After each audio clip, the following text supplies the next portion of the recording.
video ini aku akan bahas tentang apa itu KIP Kuliah atau Kartu Indonesia Pintar Kuliah. Tapi sebelumnya, jangan lupa klik subscribe dan turn on notification biar kamu selalu dapat informasi terbaru dari video-videoku selanjutnya. Nah, pertanyaan ini adalah pertanyaan yang paling banyak aku dapat melalui DM di Instagram pribadiku maupun di kolom komentar di YouTube ini.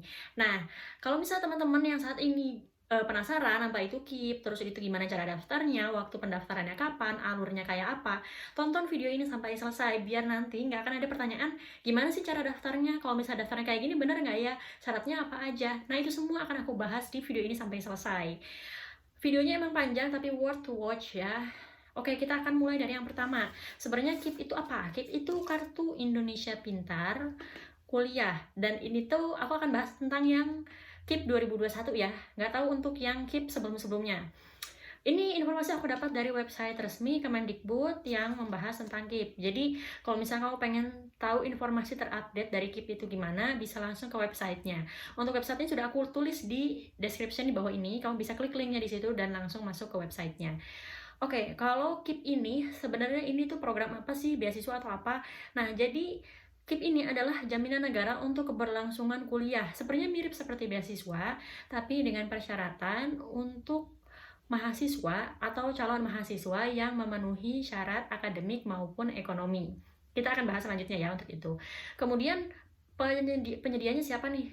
Ini adalah dana yang diberikan dari negara melalui Puslapdik Kemendikbud. Jadi ini termasuk APBN. Nah, kemudian untuk kuotanya berapa? Di tahun 2021 ini kuotanya sebanyak 200.000 mahasiswa. Jadi banyak banget ya.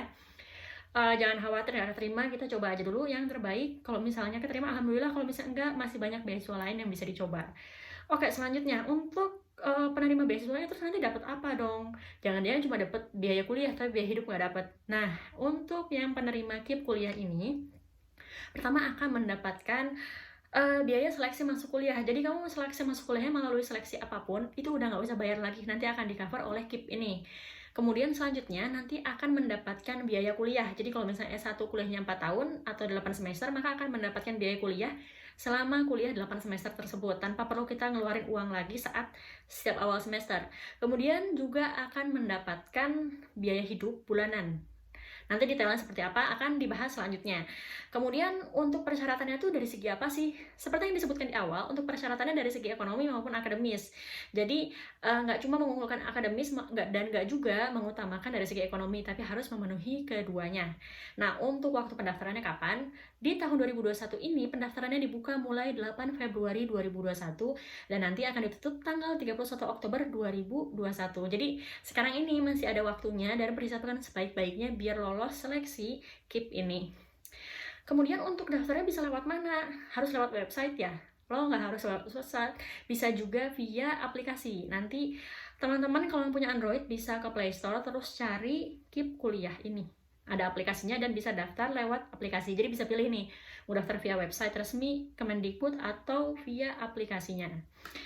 Kemudian kita akan bahas syaratnya. Syaratnya ada dua. Yang tadi pertama adalah syarat akademis. Untuk syarat akademis sendiri, yang pertama adalah lulus maksimal dari 2 tahun sebelumnya. Jadi untuk yang lulus tahun ini, tahun sebelumnya dan tahun sebelumnya lagi. Jadi kalau misalnya kamu lulus SMA 5 tahun yang lalu dan mau mendaftar KIP ini, tidak bisa. Karena maksimal adalah 2 tahun sebelum tahun 2021 ini.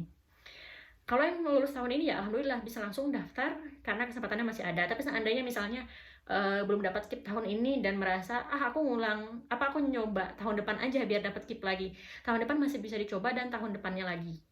Tapi setelah itu tidak bisa lagi. Cuma kalau saranku sih mending nyari beasiswa lain. Kenapa? Karena peraturan mungkin bisa berubah di tahun depannya. Kita udah bela-belain gap year, ternyata peraturan KIP tahun depan berubah lagi. Oke, itu. Kemudian lolos seleksi potensi akademik dan juga lolos PTN yang terakreditasi A sama B.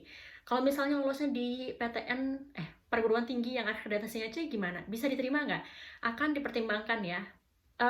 Kalimat di website itu adalah akan dipertimbangkan. Cuma tetap akan diutamakan yang lolos di kampus akreditasi A dan B. Kenapa sih harus di kampus akreditasi A atau B? Karena beda akreditasi itu akan sangat mempengaruhi dari fasilitas maupun pendidikan yang diberikan. Jadi kita akan dapat dosen-dosen terbaik, kemudian lingkungan yang baik, terus udah itu fasilitas dan akses ke, kalau misalnya mungkin di yang saintek ya, laboratorium itu memadai kayak gitu-gitu. Nah ini tuh nggak bisa didapatkan atau mungkin fasilitasnya kurang memadai untuk di kampus yang akreditasinya di bawah itu.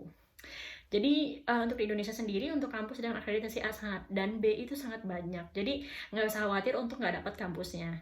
Kemudian untuk persyaratan dari segi keterbatasan ekonomi itu ada lumayan banyak ya. Yang pertama adalah punya KIP. Jadi dari sebelumnya sudah punya KIP untuk sebelum mendaftar KIP kuliah ini. Selanjutnya adalah berasal dari peserta program Keluarga Harapan atau PKH. Kemudian pemegang kartu keluarga sejahtera atau KKS, dan juga mahasiswa dari panti sosial atau panti asuhan. Kemudian berasal dari keluarga pada kategori 4 di data terpadu kesejahteraan sosial atau DTKJ.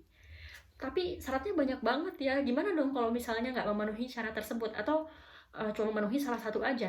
Nah, tetap bisa mendaftar KIP ini asalkan memenuhi syarat yang ini. Ini ada salah satu syaratnya lagi nih. Pendapatan orang tua maksimal 4 juta. Kalau misalnya orang tua 4 juta, kan orang tua aku ibu bekerja, bapak bekerja. Misalnya nggak memenuhi nih, seandainya gini, ibunya gajinya 3 juta, bapaknya gajinya 3 juta, orang tuanya kerja dua-duanya, total gajinya kan 6 juta, bisa daftar nggak nih? Nah, ini total gaji orang tua itu di total, misalnya 6 juta dibagi dengan jumlah anggota keluarganya. Misalnya keluarganya ada 6 orang nih, anaknya 4, misalnya orang tuanya 2. Ketika 6 juta dibagi 6, totalnya 1 juta. Nah, ini masih belum bisa daftar. Kenapa? Karena maksimal pendapatan dibagi jumlah anggota keluarga itu adalah 750.000 sebulan. Kecuali misalnya gini, bapaknya kerja gajinya 2 juta, ibunya kerja gajinya 2 juta, total 4 juta nih.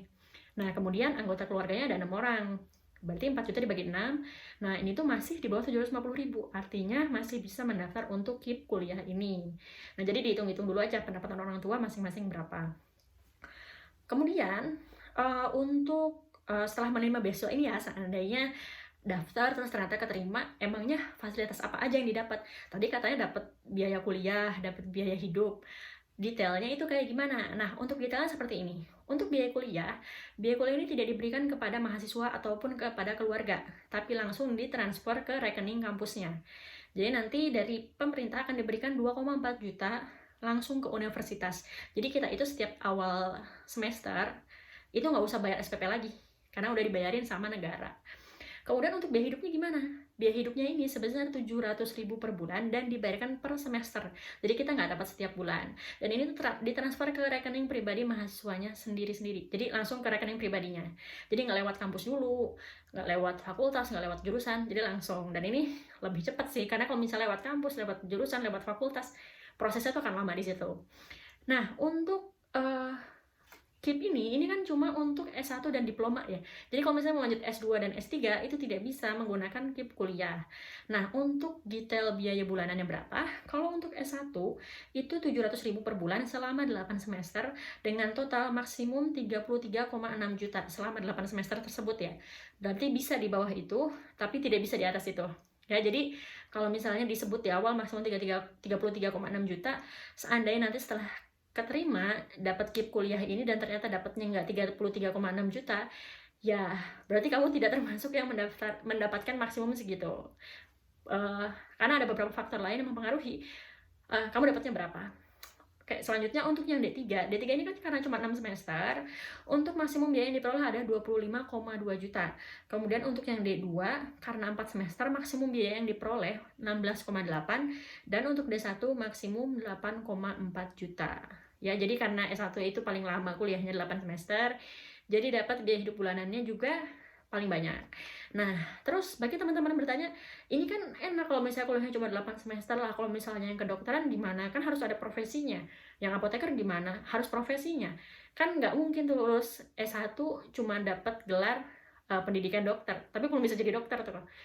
Profesinya gimana dong? Nah, bagi kamu yang saat ini mendaftar dan sudah keterima mengambil jurusan pendidikan ataupun pendidikan dokter ataupun pendidikan dokter hewan. Nah, untuk profesinya ini tetap di-cover oleh KIP.